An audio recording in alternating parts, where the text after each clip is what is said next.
All right, so we are looking at Sophocles Oedipus Tyrannus, as it was called originally, Oedipus Rex.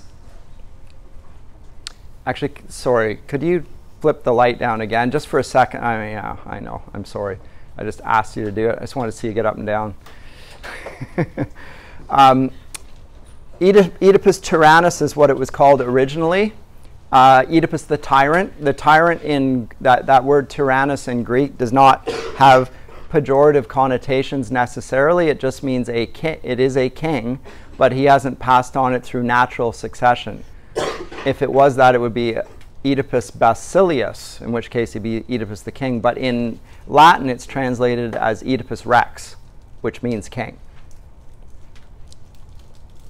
It's a story about events that took place in Thebes. Thebes, an ancient Greek city. And the events there are so well known that they're even referred to in the Odyssey. And so is one of the protagonists by the name of Tiresias, a blind prophet. Remember, where did we meet Tiresias? In the realm of the dead, where Odysseus had to go and he had to speak to him to know how to get home. This was a man reputed for insight. Now he was a prophet, and he was in the underworld in the realm of the dead. So he was already dead by the time Odysseus got there. So it's a story that predates the events of the Trojan War. And Homer seems to know about this. So whatever the events are, and there's some discrepancy there in the accounts of them. Sometimes the details differ on minor details. But in general, the events that are told they've passed into legend and myth, but they are based surely on some historical evidence. And Tiresias plays a part in this. And this play by Sophocles was so famous. By the way, when it came out, let me say a little bit about this. It's presented in your volume here alongside two other plays by Sophocles, and they're often called the Theban plays. So it's along with Antigone and Oedipus at Colonos. They were actually brought out with decades in between them. So they were not, even though they appear like a trilogy, and even though Athenian drama at the festivals, the tragedy festivals, would have been presented as trilogies, so there's one play and then the next and then the next, that's not how they originally came out. Sophocles, who is the writer of this, came back to the theme repeatedly over the course of his life. And the last one, Oedipus at Colonos, was published posthumously after he had died by his son. Only then did it come to public viewing. But the theme was there, and not only for him, it was there for other playwrights. So this was the events that happened at Thebes, and we're going to look at them very carefully in the next two classes, seem to preoccupy many of the Athenian tragedians. And what were those events?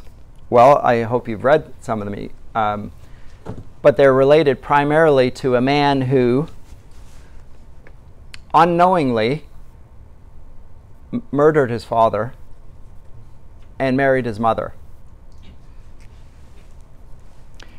which means incest, and parricide, the murder of your father, both of which are taboos in every culture.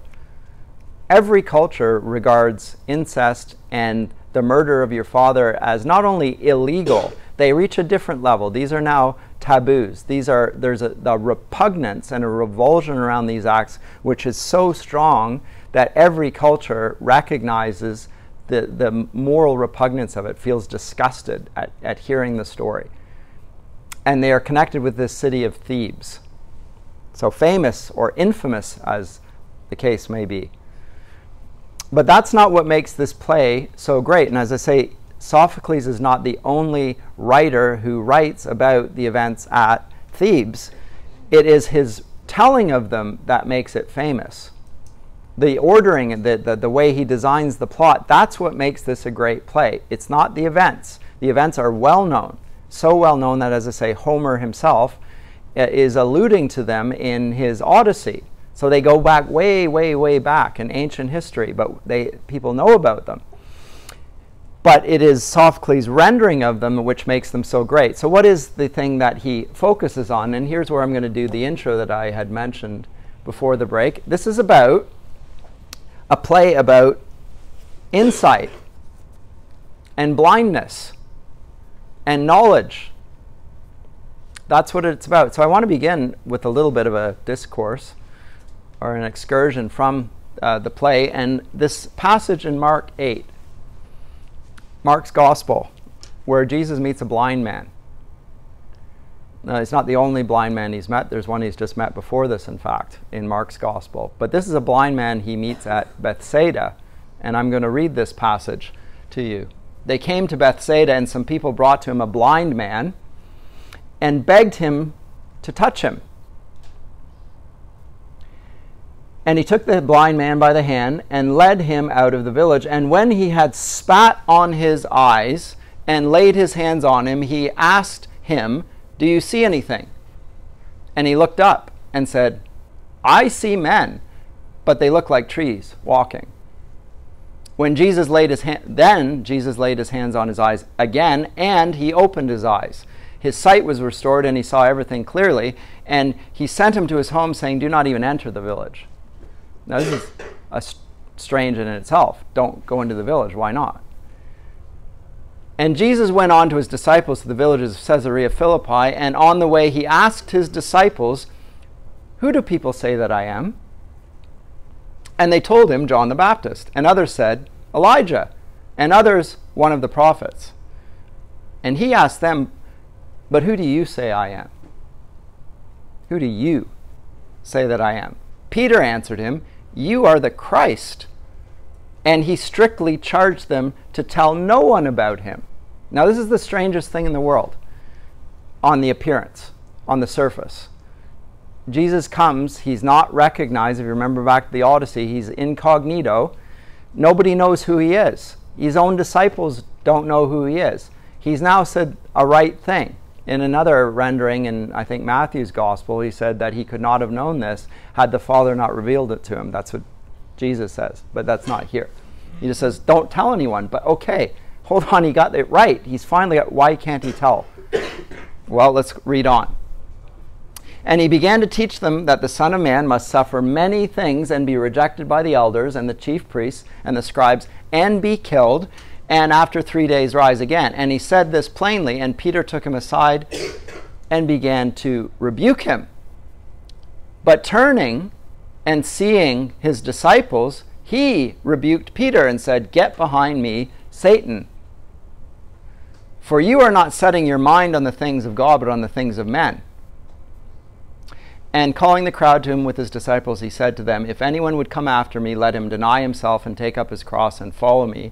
For whoever would save his life will lose it, but whoever loses his life for my sake and the gospel's will save it. For what does it profit a man to gain the whole world and forfeit his soul? For what can a man give in return for his soul? For whoever is ashamed of me and of my words in this adulterous and sinful generation, of him will the Son of Man also be ashamed when he comes in the glory of the Father with his holy angels." Okay, so this passage here is extraordinary. Normally, let me say this. When Jesus performs a miracle, and this is a miracle, by the way, he heals the blind man's sight. Normally, when Jesus performs miracles, the miracles are there to illustrate who he is or the nature of the kingdom. That's what he performs miracles to do. And the word miracle in Greek is actually the same as sign. They're a sign. It's a sign that points to something. It points to Jesus. This is who he is. Or this is what the kingdom is like. But this one is not pointing to him. So that's a unique feature. Second unique feature is that he has to do it twice. He can't do it the first time. Is he running low on miracle power? Is he, hadn't had his Wheaties that morning or something? Why can't Jesus do the miracle the first time? Because this sign is not about Jesus. It's not about the kingdom. It's about the disciples. which is then, they then go on to illustrate this.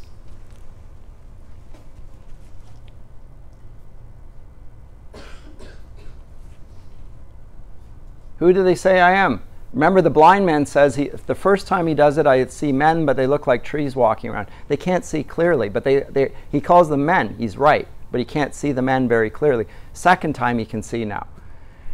Same with Peter. Peter confesses he's the Christ. That's just like the first instance, just like the blind man, the first try at healing his eyes. Second try, he has not yet said. In fact, he rebukes Jesus when he tells them that he will have to suffer many things, be rejected by the elders, and be killed and rise in 3 days. And Peter says, no, how dare you? That's outrageous. So he sees partly but not fully. So that illustration of the blind man is about Peter and the disciples. And what does he not see? That he will have to suffer and die in order to be that Christ. He has a view of what the king is going to be like, and it's not somebody who's going to die for them. That he is blind to. So the disciples are like the blind man who has seen that he is the Christ, but don't understand that the Christ, in order to be God's Christ, is going to die for them, and he came to die for them, it says in Scripture. For this reason I came. Okay, so this is about blindness. This little episode in Mark's Gospel is about blindness, and it's also about revelation and true insight.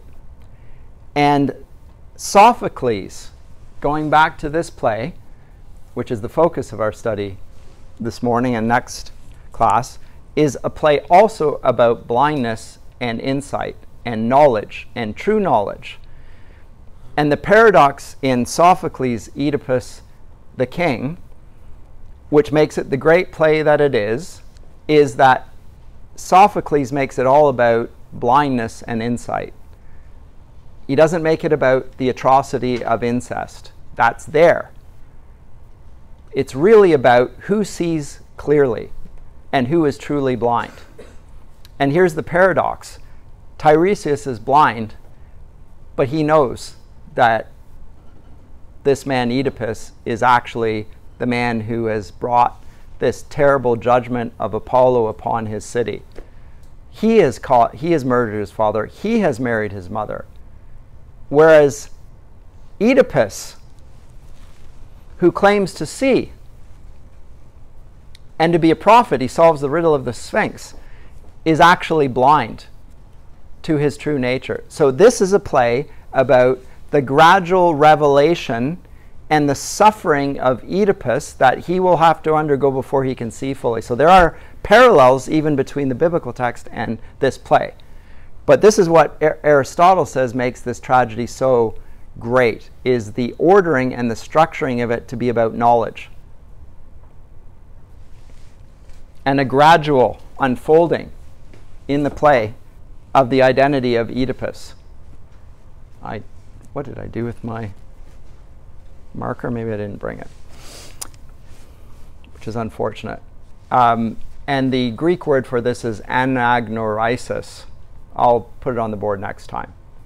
He comes to a flash of insight, and it takes time. It takes events, and he's going to suffer. But I will talk about that in a minute. Let me just backtrack a bit there, but I hope you can see the analogy between Scripture and this. And what makes it particularly great is precisely that it focuses on this main theme, which is the theme of utmost importance to you and to everyone else in life. What is the truth? What is the truth, and how can I know it for sure? How does one access this truth? In Scripture, it's revealed by God. And otherwise, we're blind. By the way, in Scripture, the analogy of this metaphor of sinner, the blind, the deaf, the dumb, that is, they can't speak, these are all metaphors for sinners. All three are symptoms of sin. So whenever somebody's blind or deaf or unable to speak. These are almost, it's a literary way, although they suffer it personally, from sin. It's a consequence of sin. Deafness, blindness, dumbness. So and the guides of Israel, who are the prophets, they hold on to the word of God. He says that they're blind guides. They can't see and they can't speak the truth because they themselves don't know it. Because if they did, they would recognize who he was. So they are like Oedipus. They're in this position and yet they have no idea. They don't acknowledge the truth that he is God's Messiah, and the Messiah must suffer and atone for their sins and propitiate for them.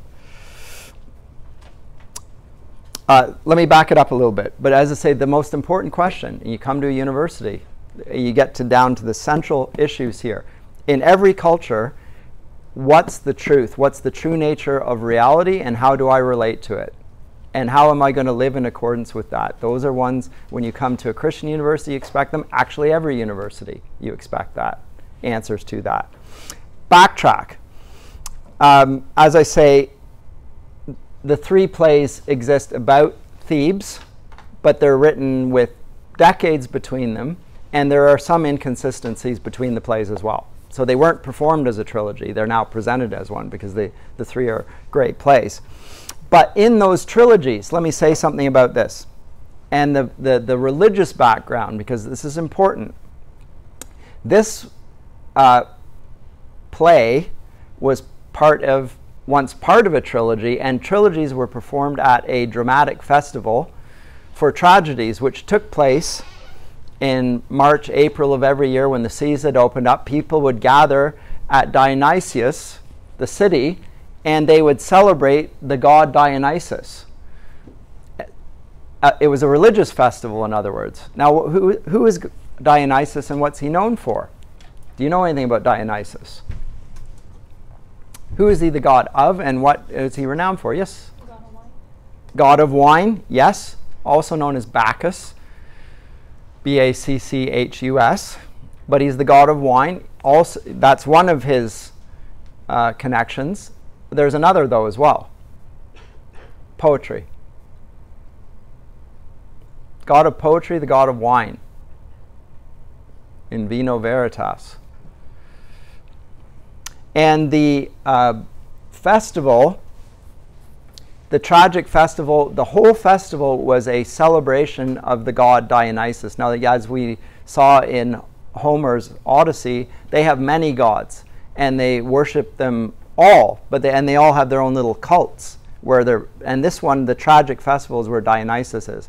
Now, Dionysus is a late blooming god. He comes late into the pantheon of gods, but he gets particular significance at the tragic festivals. And tragedy, as Aristotle says, is actually the highest literary form. The highest, not the epic, but the tragedy. And why? Because it's all based on, according to Aristotle, at least this one, the best tragedy is on insight and knowledge, which is what philosophers are interested in.